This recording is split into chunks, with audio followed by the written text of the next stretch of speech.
1, 2, 1, 2, 3, 4. Almost a weekend and you don't know what to do.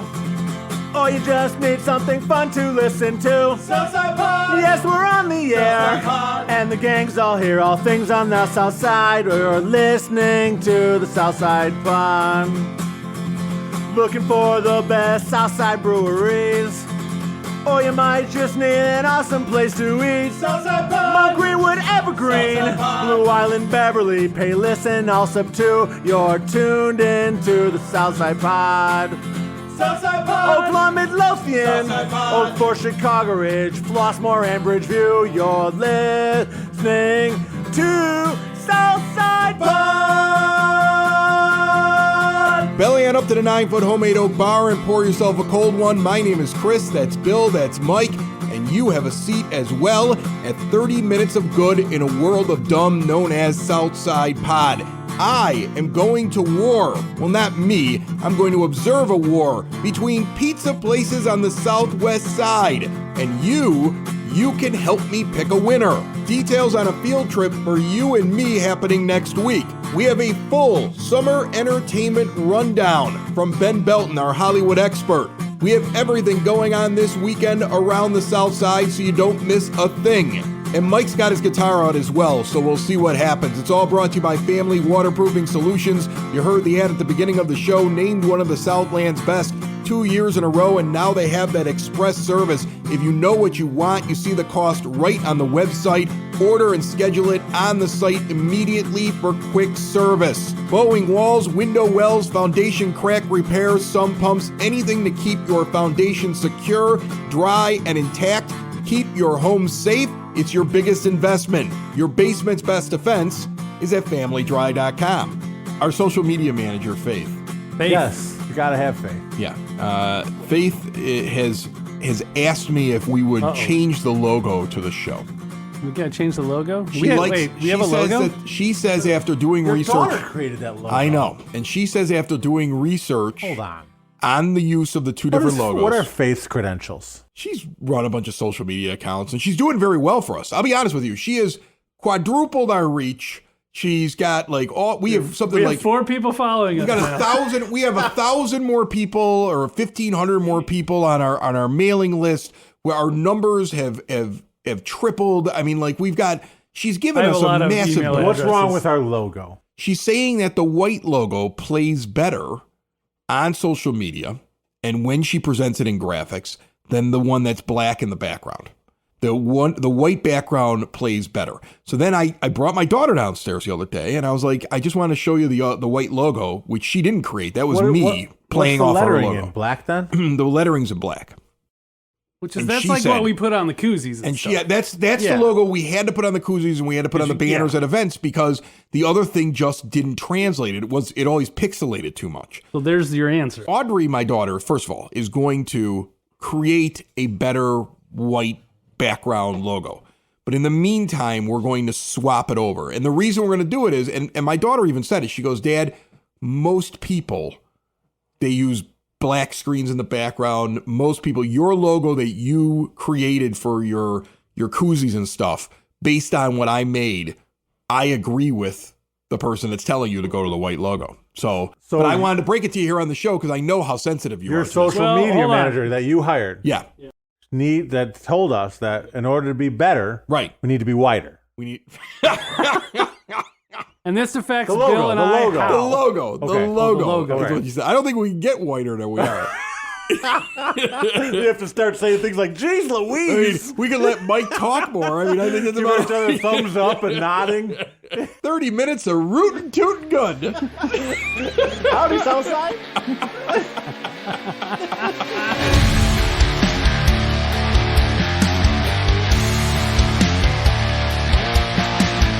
On the phone with me right now, Tori Lewis. How are you? I'm doing well. How are you? Good.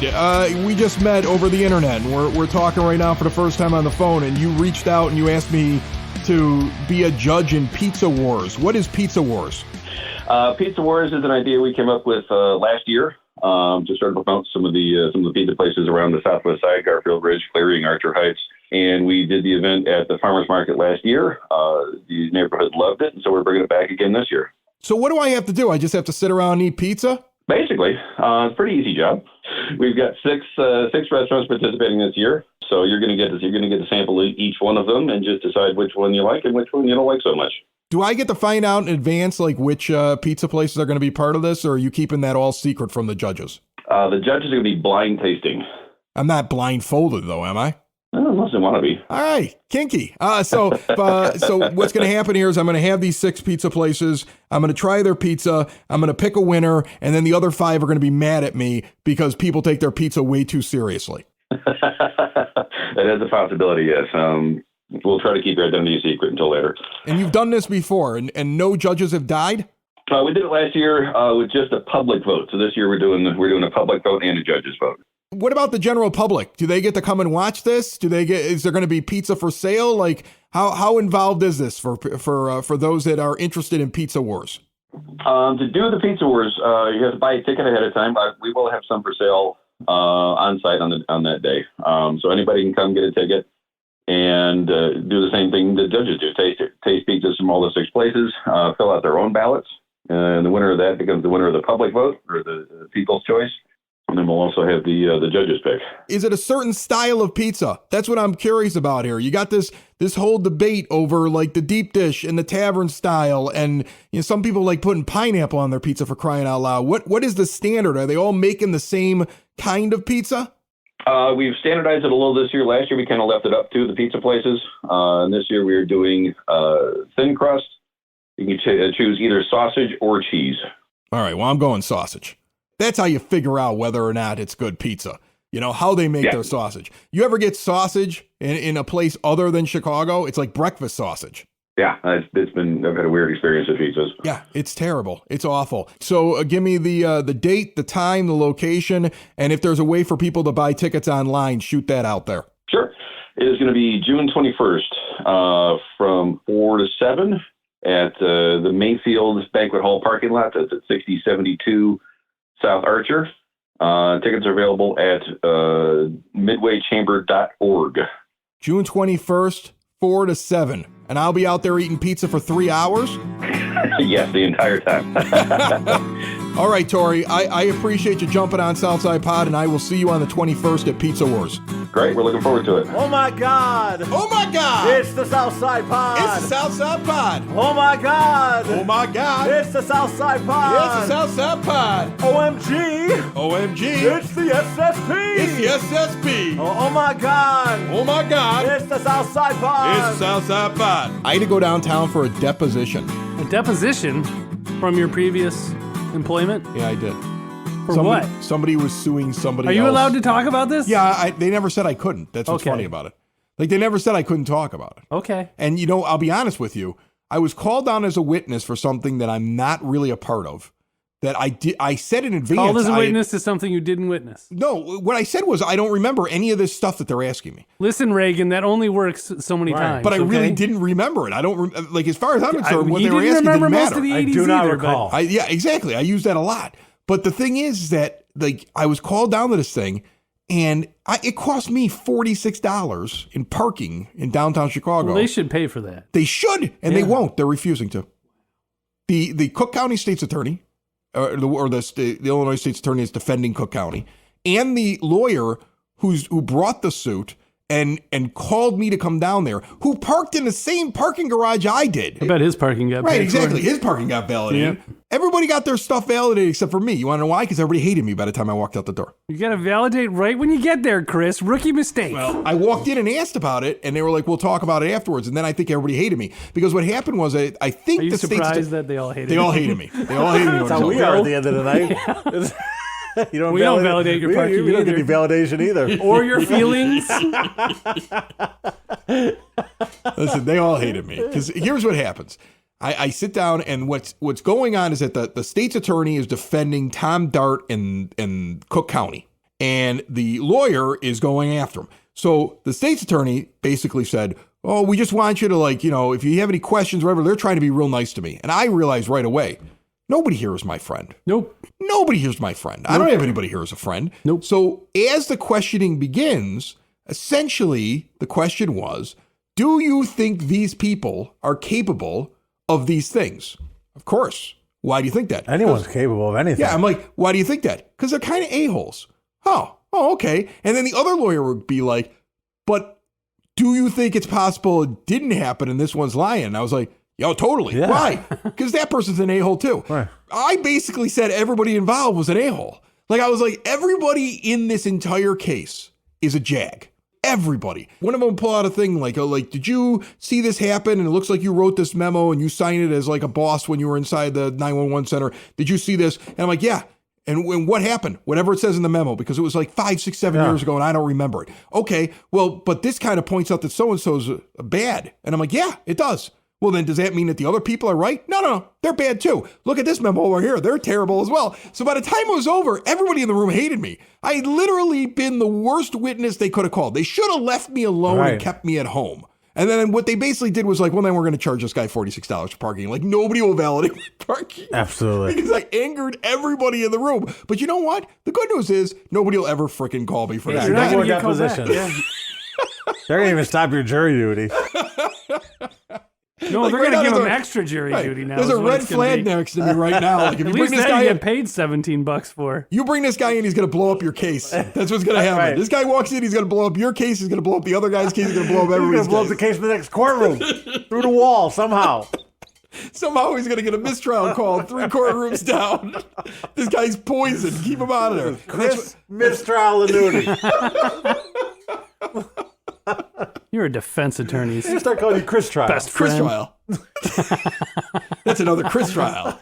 And they just do like the guns with my fingers. Chris Trial. Chris Trial. They're all guilty.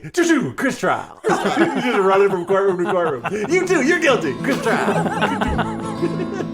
You and you. Chris Trial. Chris Trial. Chris Trial. I'm out. Is that a rattlesnake? Rolling, rolling, rolling, though the streams are swollen, keep them doggies rolling, right.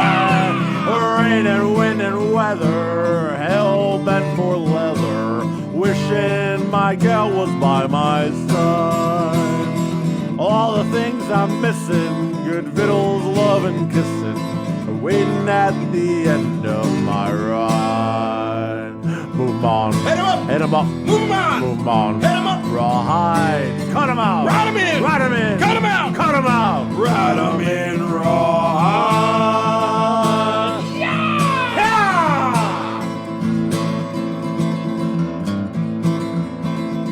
Keep moving, moving, moving, though they're disapproving. Keep them doggies moving rawhide. Yeah. Don't try and understand them, just rope and throw and brand them. Soon we'll be living high and wide. Yeah. My heart's a-calculating, my true love will be waiting at the end of my ride. Move 'em out! Hit 'em up! Hit 'em up! Move 'em out! Move 'em out! Hit 'em up! Rawhide! Cut 'em out! Ride 'em in! Ride 'em in! Cut 'em out! Cut 'em up! Ride 'em in rawhide!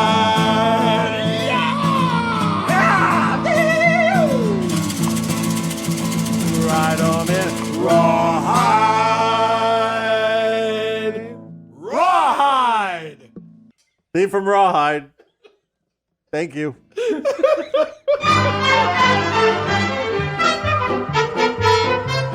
I have a confession to make. It's true, and I'm guessing you have done the same thing.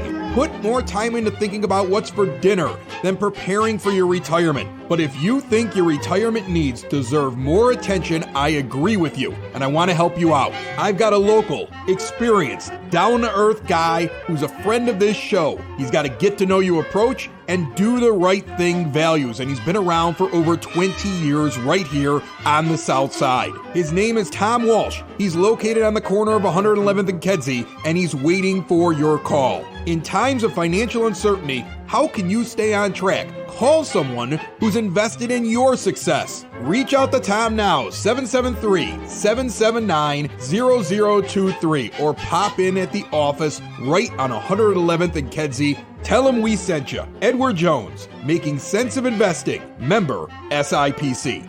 I want to see that movie. I think that'll be on Netflix in 6 months. They'll put anything on Netflix. I'm watching this stupid Arnold Schwarzenegger thing. I finally got around to it. The Fubar? It's so bad. I haven't watched it. Here we have an old Arnold Schwarzenegger trying to pretend that he could still be a secret agent. He can barely move. Even with all the camera tricks, he can barely move. He's got like fake hips and knees and... Right. He benches like what a girly man would bench down. now. I can't even get up. Right. I mean, in the second episode, they found a way to get him to say the word choppa. Like he said, he's like, course, right. Look, it's a choppa. And I was like, well, they had to write that in. Of course, yeah. They had to write that in. Did he say, I'll be back at some point? He hasn't gotten too? to it yet, but I'm sure he will. I haven't gone through the entire thing. I'll be back. Yeah, he'll get that in there at some point. But what's funny is even the editing. Like if you're paying close attention while you're watching it, you'll see Arnold's lips start moving because he's saying the line that the actor's saying to them. I love that. And then they cut real quick to somebody else because they probably discovered it in post-production. But if you're paying attention, if you watch this show, just look at Arnold intently, and you will see Arnold Schwarzenegger screw up so many times in this. He's like 75. Oh, it's brutal. It's just as brutal as watching that Tulsa King with Sylvester that was Stallone. Terrible. That was Another worst. Old guy. That might have been the worst television I've ever seen. I stopped halfway through the first season. I can't do this anymore. I don't think I got to the second episode, so it's brutal. It was terrible. Like Harrison Ford was okay in Yellowstone because he was supposed to play an old man. Like that's it. At this point, you got to play an old man. Like when Clint Eastwood played that one in Gran Torino. Yeah. Oh, he was great. He was perfect. He's just an old racist old man. Yeah. Because that's kind of what he is in real life. Right. Like, he doesn't answer. He didn't even know he was in a movie. Yeah. He had no idea he was in a movie. That was his house. He isn't really acting anymore. I actually, you know what I did the other day is I turned on a Clint Eastwood movie. I turned on Any Which Way But Loose. Oh, that's such a great movie. Any Which Way But Loose. And what hit me. Is that the one with the orangutan? Yeah, there's Any Which Way But Loose. And then the Clyde. part 2 is Any Which Way You Can, where Clyde comes back. And what's great about this movie, if you ever watch this movie again, if you were younger, you watched Any Which Way But Loose. I think it's from 1978. I'm sure it totally holds up. It does. It does. I was watching it. Holds up? It does. It holds up. Boy. It's solid. It's a solid movie. It's like how Smokey and the Bandit still holds up. Smokey and the Bandit's still good. True. Also had a monkey in it, didn't it? No, there was no monkey in that. That was Jackie Gleason. Oh. Okay.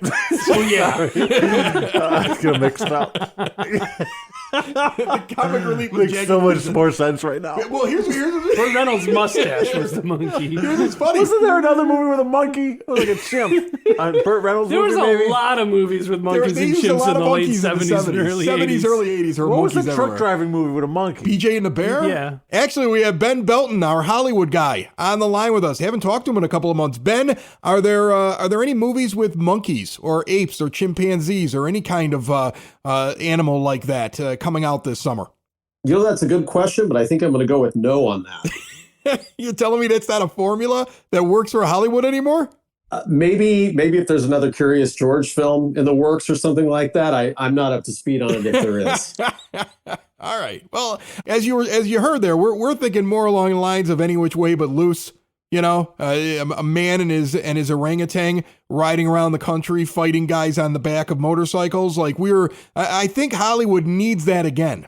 Why not? You know, Exactly. They're trying everything now, so it couldn't hurt. Maybe there'll be some sort of a monkey in Secret Invasion. This is the one thing that I'm looking forward to. I know we talked to you about a lot of movies out there, and you're involved in the industry, and you get a lot of the inside information, and that's why I bring you on, and also because I like talking with you. But I keep seeing all the previews for Marvel's Secret Invasion, and it's the one thing I think I'm geeked and ready for, besides Ahsoka, which is also going to be on Disney Plus, which is the continuation of that story in the Star Wars universe. But what are you hearing about Secret Invasion?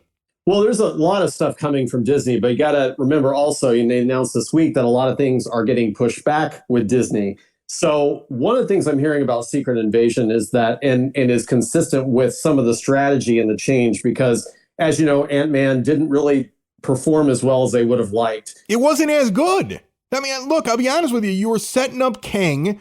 I get what you're trying to do here, but the whole thing with the original Marvel movies, I'll call them, in the MCU, where you're slowly building over the course of like 15 movies, the idea that there's a big bad out there in Thanos. And then what they did ever since then was just a bunch of hodgepodge stuff that didn't really seem connected, all kinds of weird things like She-Hulk. And then you used Ant-Man to introduce a character that everybody's kind of like, what's this movie about? Is it just so that we know this guy's name? It was like, I got to the end of it and I thought, one, it was a hodgepodge movie that didn't make any sense. Two, all of a sudden, the teenage girl in the movie is some sort of a scientist who can open up a doorway into the quantum realm, and they got her doing it instead of the guy who discovered it, who's her grandfather. And it's like, you're sitting there, it boggles the mind the way they write things. Like, the idea is everybody's got to be special in these movies now. It's okay that she's just a regular teenage girl. One of the things that Disney's had to address is they're trying to expand this universe, but in expanding it, they've gotten away from some of the original bigger characters like the Hulk or Iron Man or Captain America. So what you're going to see in the next year as a response to some of these things are some of the bigger properties. Secret Invasion goes along with that because, again, remember, you've got Nick Fury coming back. In addition to all these new characters that are in Secret Invasion, you've got Loki coming. And then you've got some of the films, kind of pushed back that not necessarily looking, as promising. And then they're, of course, leading with Deadpool 3 next summer. So they're kind of trying to course correct, pull back on content, and make sure what they're putting out is more in line with what Disney and Marvel fans want. Is Deadpool 3 going to be any good? Because this writer's strike is going on. And from what I understand, they said that because of the strike, Ryan Reynolds can't improvise because that's technically writing when there's a strike going on. And to me, that's going to ruin that movie because he's the kind of guy, you see all the outtakes, all the funny little things that happen, they come up with on the set, and now he's just got to follow the script. That makes me nervous. And this whole writer's strike makes me wonder if Hollywood can survive because let's be honest, all these entertainment options that are out there, when the pandemic hit, people just found a way to entertain themselves. I don't know if people really went back to the movie theaters as much as they used to go back to the movie theaters. And what you got is you got a bunch of people that think that we're just going to be waiting around as consumers for them. And I don't know how many people are really waiting around for them anymore. Well, a lot of it is trying to come up with a formula that works. And the writer's strike, is problematic. And a lot of people think that a lot of the writers here are making all this money and that they're just rolling in it, much like, they believe that a lot of celebrities here are making a lot of money, and some of them are, but those are usually the top earners. A lot of them are working just as hard as you and I do, but because they're, people know them or they're visual, people assume they're making a lot of money. I mean, I heard a story about an Emmy winner who basically had to take an Uber to the Emmy Awards in the last year and literally, drive home after, couldn't even afford to do any of the red carpet stuff or anything like that. So it's even the successful ones aren't doing as well as people would think. And there really isn't an end in sight to it. There's some talk that it's going to happen, in the next month or two. The last writer's strike took place over, I think it was 100 days. And the longest one, of course, being, I think, the one in 88, which was even longer than that. And what's really at the heart of this is a lot of the question about how to pay people for streaming, these shows, because the writers are not getting paid on a lot of that. And so you do have these situations like the Emmy winner I was talking about, where the person is not making that much money, even though they've got this award and it means a lot. It doesn't mean as much as people on the outside think. Well, these big corporations, all the big ones, your Disneys, your Paramounts, all these different ones that are out there, your Netflix, they're making a ton of money. And I think that's the thing. And the moment they started getting hit and losing a little bit in the marketplace, it feels like they take it out on the little guy. So I'm rooting for the little guys. I hope the writers get everything they're supposed to get. The only thing is, I don't understand how the big corporations can hold out as long as they've been holding out on this, because you're just lessening a product that already got beat up over the last couple of years because you're trying to be stingy. I'm not going to feel bad. I don't think anybody's going to feel bad if all of a sudden a couple streaming services go out of business or a major studio goes out of business. I think we're all just going to shrug and say, well, whatever, you were rich and you screwed it up.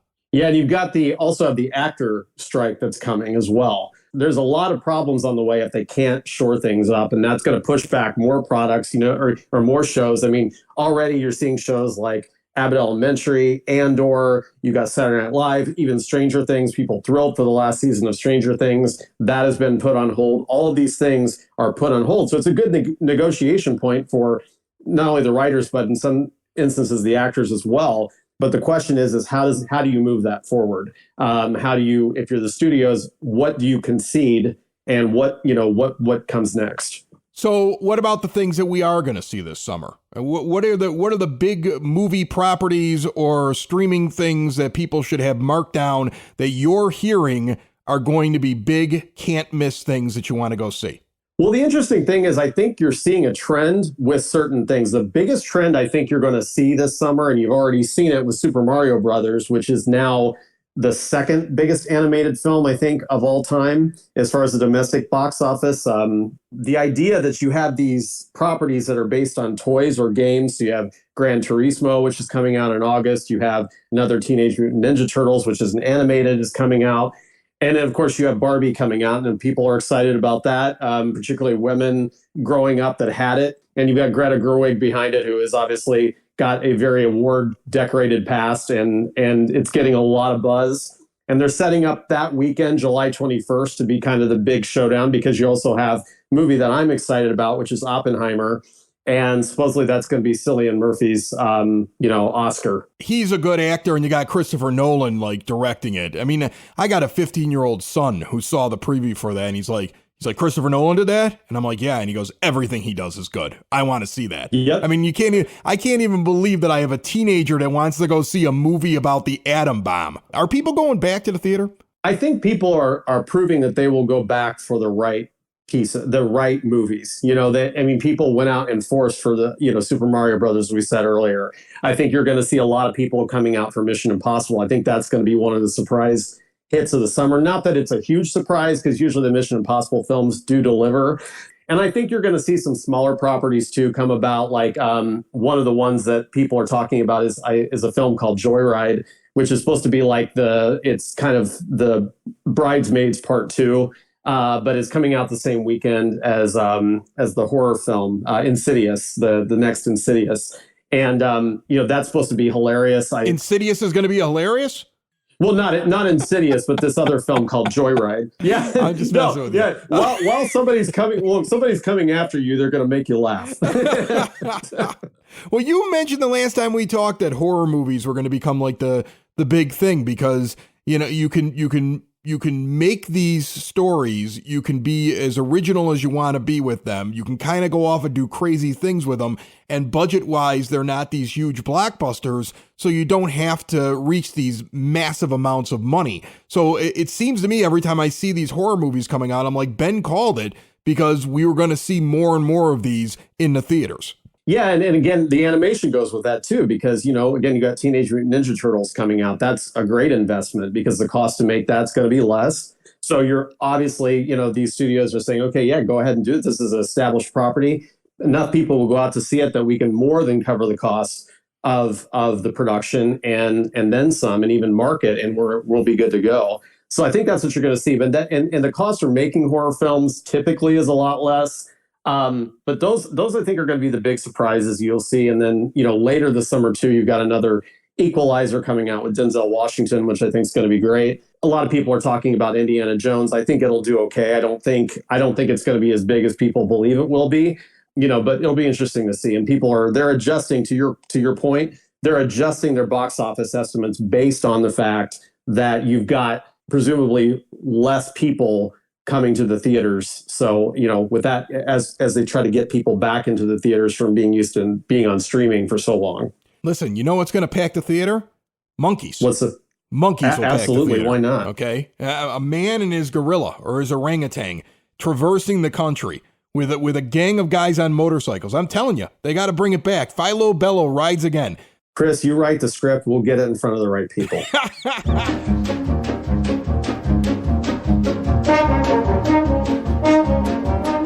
It's now time for your Southside Bulletin Board. Everything going on this weekend. It's all brought to you by Cool Clouds Vapor Shop. Quitting smoking is hard, and Cool Clouds wants to offer you an alternative. A great taster bar, amazing CBD products. They are located on the northeast corner of 95th and Kedzie, right next to a brand new wine bar, Spoke and Vine. I'm going to be there next week for an exclusive preview. I'll tell you all about it when I'm done. Check out everything Cool Clouds has to offer at coolcloudsvapor.com or visit them at 3148 West 95th Street. People always ask, Chris, what are you doing this weekend? So we'll kick off with my Friday, Saturday, and Sunday. Friday, Hailstorm Brewing. Live music, CK and The Gray playing from 6 to 9 p.m. for free. They got a great scratch kitchen. They've got Dominatrix back. It's one of my favorite beers on the South Side. It made our top 5 beers of the summer last year. They're at 8060 186th Street in Tinley Park. On Saturday, Blue Island Beer Company's got our friend Joe Ryan and the AM Drinkers playing a free show starting at 7 p.m.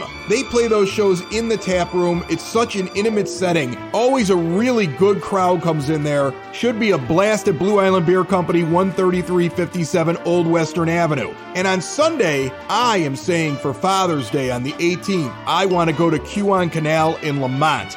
Barbecue competition and festival. We've been to Matt's Barbecue out there. We featured him on a past episode of Southside Pod. They're hosting the whole thing. The Tim Gleason Trio is going to be there, a mechanical bull, drink samples, putting contest, and so much more. $10. Adults and teens, children under 12 are free. Get an advance ticket and you get a chance to win some extra swag from the event. Now for everything else going on around the South Side that I probably won't make, but I would love to, that's all brought to you by SidSauce.net. They grow the peppers here on the South Side, they create the sauces, they bottle them, they bring them to your door. The only hot sauces I have in the house, from Johnny's Red to the Mango Ate Your Baby, Maggie the Vampire Slayer, and Al Capone versus the Unabomber. So many to choose from, see them all at SidSauce.net. Metal Fest, Friday, starting at 7 p.m., going into the wee hours of the morning, One Allegiance Brewing out in Chicago Ridge at 10215 South Harlem Avenue.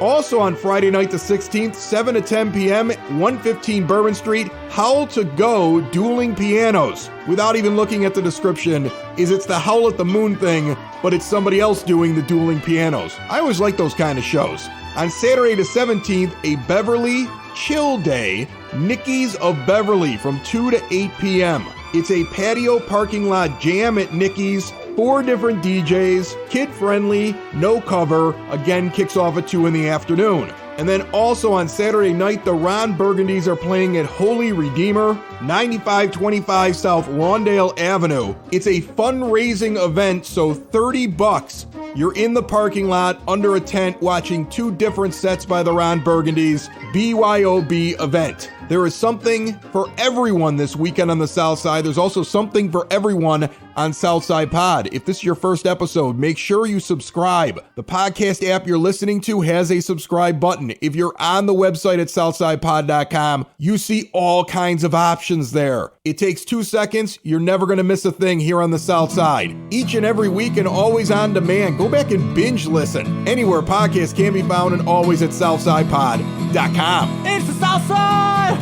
It's the South Side! It's Southside Pod! Thanks for listening! Thanks for tuning in to the Southside Pod! Y'all come back now, you hear?